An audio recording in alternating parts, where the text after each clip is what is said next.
got one more question for you. As you talked about Shein and Temu, so bringing it back, what's your take on those marketplaces? If I was in those industries, like in footwear, apparel, and a lot of the penetration that they have, or soft lines, I've seen a lot of my friends that are US based merchants get absolutely annihilated by black hat tactics from a lot of APAC sellers on marketplaces Yeah, over the years. yeah, So I think this is just another wave of it. It's a different form of it, right?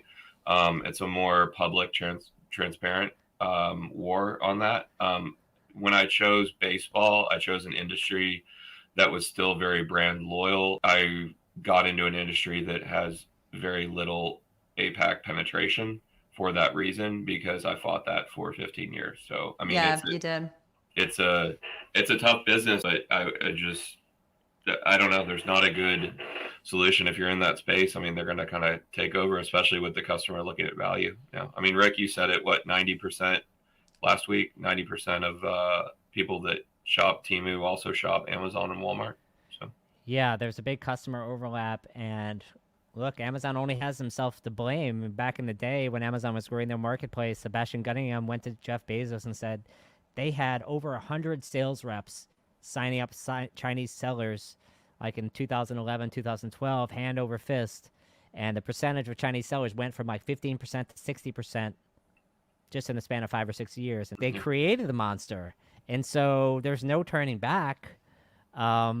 And previous attempts from Chinese marketplaces to come to the U.S. have not been super successful. Alibaba has tried directly, AliExpress. Unlike in Europe, Wish. Not really Chinese, but not exactly, but where the product's made, they didn't have enough money to make it happen, and now the conglomerates in China themselves are now making it happen. We'll see what happens to TikTok, what country they end up being owned by.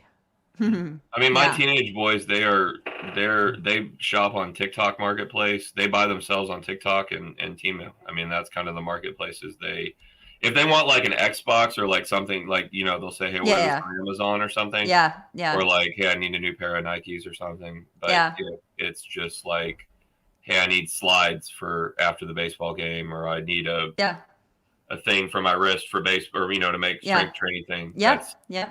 I mean, they have all day Venmo cards and they're buying it on those marketplaces.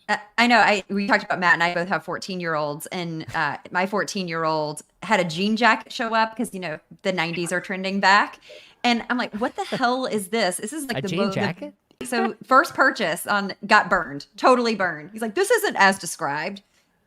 If it was eBay, he probably wouldn't get his money back. So. Yeah, file a SNAD on eBay. SNAD on eBay. All right, Matt, thank you. Get your dance moves ready because we're going to talking about customers and what they value.